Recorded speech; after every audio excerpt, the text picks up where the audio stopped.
ป้าพี่น้องพ่อใหญ่ร้ายถือเลยลูกเจาะอยู่ได้จ่าขอเงินนี่ไปชุกยางก่อนหมู่พ่อใหญ่ร้ายถือเด็กสบายดีเด้อพ่อแม่พี่น้องคลิปนี้15มาเบิ่งเสียเนาะเสียซัวข้าวหรอกกว่าสัตว์ซะพ่อใหญ่ร้ายถือเด็กเลยพี่น้องทั้ง3 ตัวตรงแล้วก็2 ตัวตรงนี่ซื้องัวมาได้เลยนี่อันซื้องัวมา2 ตัวเนาะว่าซะมาจะพัดซื้อมื้อนี้มา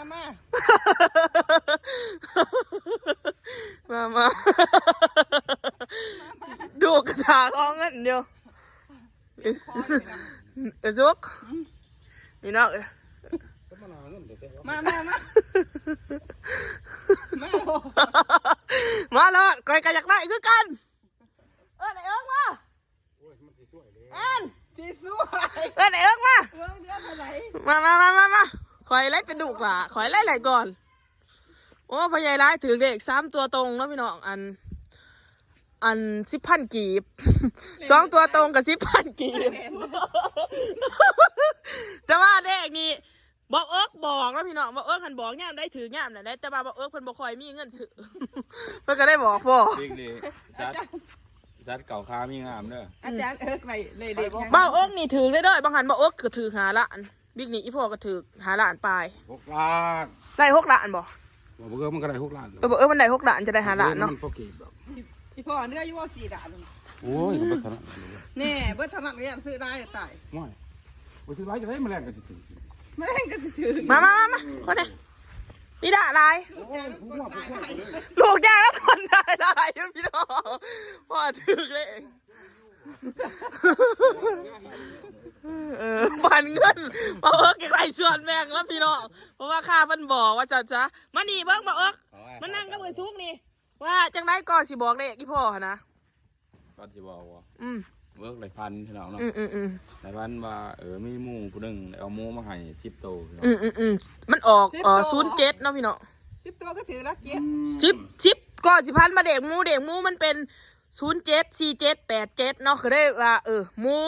สื่อเด็กหมูก็ถือสับเราก็ได้แปลใส่เนี่ยจากถือเนี่ยพอใหญ่ร้ายแล้วก็จับด้วย707ถือ3 ตัวตรงเนาะพี่น้องบดีหรอกพี่น้องเนาะแต่ว่าถ้าถือก็ดีเลยการวันนั้นเสียงดวงนี่เป็นเรื่องบดีพี่น้องแต่ว่าถ้าถือนี่โอ้ดีใจบัดเถื่อนนี่กระเจาะอยู่เนาะ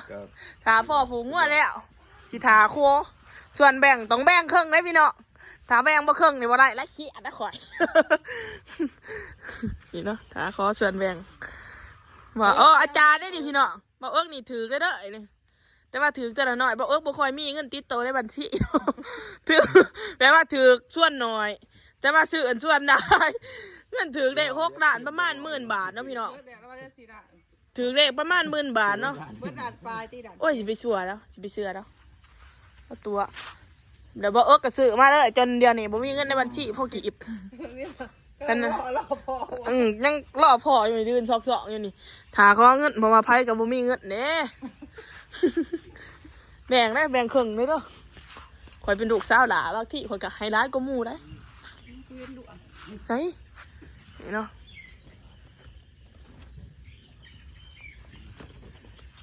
ผู้นี้แห้งคักพี่น้องเดมือถ่ายใจจดใจจ่อนะผู้ว่าเพิ่นถือเด็กนี่กระเด็นโตได้พี่น้องนี่ก็จะเป็นมะกล้วยอย่าไปเฮ็ดมันตีไผสิพากดุพังแม่มันทางหนุกนะมื้อนี้บ่ฮู้ว่าเพิ่นซื้อหยังบ่ฮู้ว่าซื้อที่ผ่านมานี่บ่คุ้มดอกพี่น้องเพราะว่าซื้อที่ผ่านมานี่เบิดได้กว่าถือเนาะแต่ก็ยังดีมันถืออยู่เฮงสำหรับคนอื่นอาจจะคิดว่าหน่อยแต่ว่าสำหรับเฮาก็ร้ายเติบเนาะเพราะว่าเฮาก็เป็นคนจนนั่นนะคนจนขี่ยนต์ทางให้คนรวยขี่ควายเทน่าไปขี้ข้านก็เกิดเป็นม้าบ่ได้เฮ็ดนากินข้าวคือกัน7 วันอาบน้ำเทื่อหนึ่งสาวๆก็บ่อยากได้เดียวอาบน้ำเทื่อเดียวมันกุม7 วันนี่เนาะพี่น้องคนนี่โตการเด้อเพราะว่าโตการยังไปได้อีพ่อซื้อหวยเห็นเนาะพี่น้องมักขายเด้าบัดแล้วถือแล้วยิ้มเป้ยนี่เบิ่งหน้าเบิ่งแน่นาหันนี่ นี่เนาะพี่น้องเวลาอีพ่อซื้อเด็กให้ว่าเปลืองเงินเปลืองค่ำบัดผัวถือนี่นั่งขากันนี่ยิ้มเปิดเผยอยู่ เฮ้ยจะมาเอามา โอ้มวนได้วันนี้พี่น้องเอ้ยหัวใหญ่ได้ ไปหนักเฮ้ยได้กินลุง มันบอกถือได้เด้อได้อพี่น้อง อาจจะเพ่งล่าหาอย่างต่อไป ค่าค่ายร้านหาค่าค่ายร้านหาอาจารย์บอกเลขจะเข้า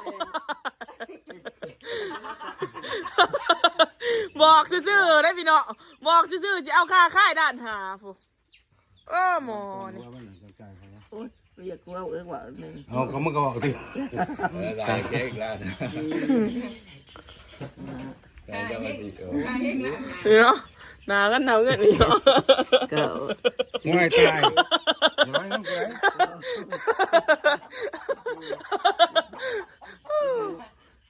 เมื่อแรกควบขี้งกพี่น้องถือเด็กขอกินเดาก็พอยกิน ไอ้กูเอาคันไปตากอย่างที่ใต้แล้วก็เด็กเด็ก มันก้อนหนาว่าถือวิอาจารย์วะ เอา แบ่งโผล่เนาะพี่น้อง เด็กอาจารย์ อันนี้ อันนี้คันแล้วก็เอาดอกไม้ใส่เพราะพอเด็กพระอาจารย์เนี่ยนั่งแล้วว่า ใครไปเข่งว่าเอา เผื่ออาจารย์กระถาอยุยาทำอะไรอาจารย์อิหยังเนี่ยเอาดิแทนที่ว่าเขาจะให้เท่าไรก็ตามค่าแบบว่าได้เอาแตะคว่ำสมัครใจ อันนี้ว่าเอาโดดอาจารย์ก็เลยขนาดชื่อเองยังพูดถือเลยอาจารย์ นี่เนี่ยตัวสิตัว ชื่อยี่ว่ากระปูพอเลย บ่ ชื่อยัง ก็ชื่อเองเลยไม่งง โอ้ยชื่อหงหาก ระหูหา ได้กระปูเห็นสิ ชื่อนุ่มแมวตีแน่ ให้แตะดูเพิ่นให้แตะเมียเพิ่นเนาะพี่น้องเมียเพิ่นนี่บัดไปซื้อเลยหายเอาบัดถือเลขเลยญาติจะบ่ได้ให้เมียนี่ดูทายอยู่กับบ่ให้นี่นี่จะมาพาพ่อแม่พี่น้อง FC เบิ่งคลิปน้องกายเด้อนี่เพิ่นบ่ให้เด้อพี่น้องนั่งขาเมื่อยเด้อ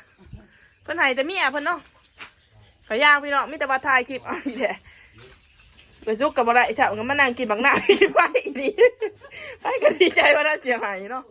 เราบ่ให้ซะพี่น้อง แล้วก็บ่แทนนี่นะเด้สื่อใส่สื่อจอกอันนี้สื่อใส่เด็กก็แค่นี้เอาลงไป ไปเพิ่นบ่ให้เด้อพี่น้องเพิ่นให้เมียเพิ่นนี่มีแต่ว่าซุกนั่งเฮ็ดกินอยู่ขี้ไฟ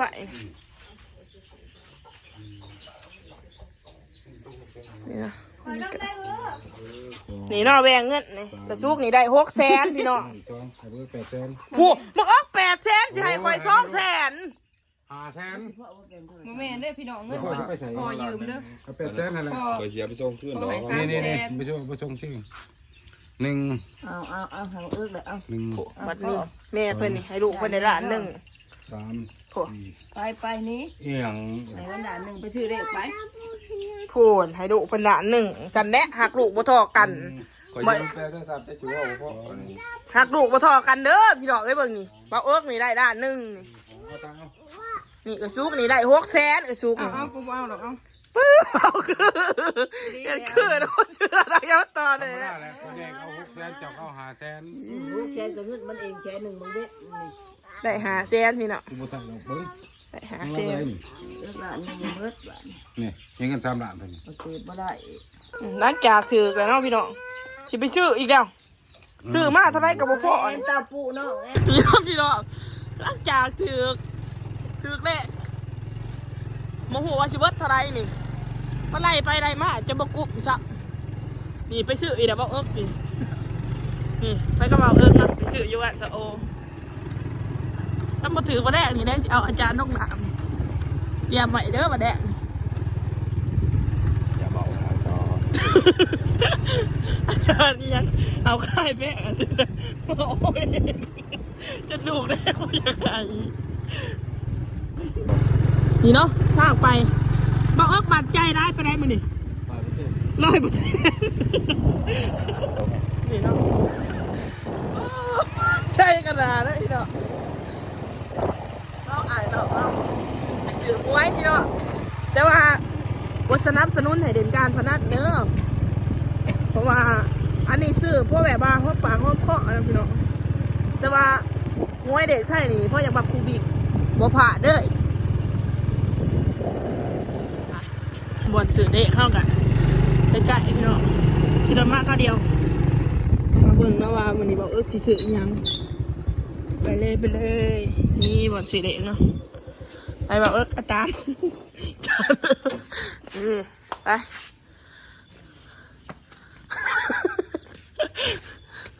นี่เนาะบ่อนค่ายเด็ก ชื่ออะไรครับเพื่อน สื่อเด็กนี่ เด็กหัว กดได้บอกนี่เป็นแม่เล็กเนาะแม่เล็กก็นั่งเก้าขนาดเขาไม่อยากให้ซื้อดิ เอ้ย เอาได้บอกซื้อได้ เด็กเด็ก อาจารย์ได้นี่ จะเลิกเลย มาถือกว่าแรกนี่เลยจะเอาอาจารย์ต้องหนักโอ้เจเนื่องพี่น้องขี้เตอนี่ขี้เตะมือใหม่ฝากไปติดตามพันเดอร์นี่ ฝากติดตามเด้อพี่น้องเอ้ย ข้าตากองตั้งเกาะนี่มาซื้อเด็กเนาะขายดีอยู่บ้างมันนี่ โอ้ได้ใบเดียว นี่พี่น้องวิธีขายเด็กยูดาเพิ่นสิจดใส่กระดาษแบบนี้เนาะบ่คืออยู่ไทยแล้วมันสิเป็นลอตเตอรี่แต่ว่าอันนี้จดเอานี่แบบเพิ่นก็ได้กดเดี๋ยวเนาะโอเคพี่น้องถาดุนกันพอกันในคลิปหน้าเด้อบ๊ายบายมาถาดุนกันมื้ออื่นว่าบ่สิถือบ่เนาะถืออันนี้บ่อันนี้บ่ถือกี่แล้วใช่อ้อนี่แหละ2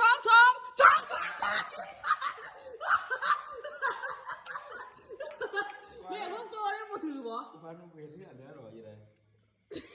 นี่6ตัวบ่ถือบ่นี่2อ่ะมึงอ่ะถือบ่ ถึงตัวเด็กอะดิ พี่น้องหลังจากพ่อถือเลขแล้วพ่อเลยแบ่งเงินเนาะล่าสุดบ่ไปซื้อบางแดงกับน้องใต้ถือ3ตัวตรงอีกแล้วพี่น้องถ้าว่าเป็นเงินบาทก็ได้อยู่9,000เก่านิดๆได้ว่า10,000เนาะ10,000นะพี่น้องโห2มื้อได้2มื้อถือพอดี20,000พี่น้อง3ตัวตรง20,000กีบถ้าว่าเป็นเงินบาทได้อยู่20,000 บาทเนาะพี่น้องโอ้บ่บอกทั้งนั้นเด้องวดนั้นหันพ่อถือแต่ว่าบิ๊กนี่หันไอถือมีแต่ไอบอกเนาะได้มาแต่ไซเด็กนี่ก็สิ พันพี่น้องเนาะได้พันมือแรกได้พันว่ามีคนเอาหมูมาให้พี่น้องเนาะตามความเชื่อเนี่ยพี่น้องเนาะแต่ว่าก็ เบะเล็กอยู่ดาวเพิ่นจะออกเป็นน้ำซัดเด้อพี่น้อง พันว่ามีหมูเอาหมูมาให้แล้วก็ อืม มามือที่2พันอีกว่าไปสร้างบ้านพี่น้องเนาะสร้างบ้านแล้วก็สร้างบ้านมันต้องหนุกพี่น้องเนาะก็ได้แปลใจว่าหนุกก็ได้เสียหนุกจ้ะ โอ้พี่น้องนี่แหละเนาะป้าบอกถือเด้ออยู่ได้พี่น้องบ่ฮู้ว่าสิถือรางวัลที่1บ่รอบที่3เนาะถ้าลุ้นกันพี่น้องถ้าว่าถือนะพี่น้องถือแท้ๆน้องตายจะมาแจก FC ผู้ใดที่คอมเมนต์แจกอยู่ประมาณ20คน30คนไปเลยพี่น้องถ้าว่าถือรางวัลที่1นี่เนาะโอเคก็สำหรับคลิปนี้ก็สิจบเพียงเท่านี้เด้อพี่น้องขอให้นอนรับพันดีแต่ว่าน้องตายนี่นอนรับพันดีเทิงสิบ่ถือเนาะพี่น้องแต่ก็ดีใจกว่าบ่ถือ ก็ขอบคุณหลายๆเด้อพอกันใหม่คลิปหน้าบ๊ายบายบ่สนับสนุนให้เด่นหวยแล้วพี่น้องมันก็บ่ถือได้ดอกมันก็แล้วแต่ดวงนะพี่น้องอันนี้ก็บ่สนับสนุนให้ถือเนาะแต่ว่าดีใจอยู่บ๊ายบาย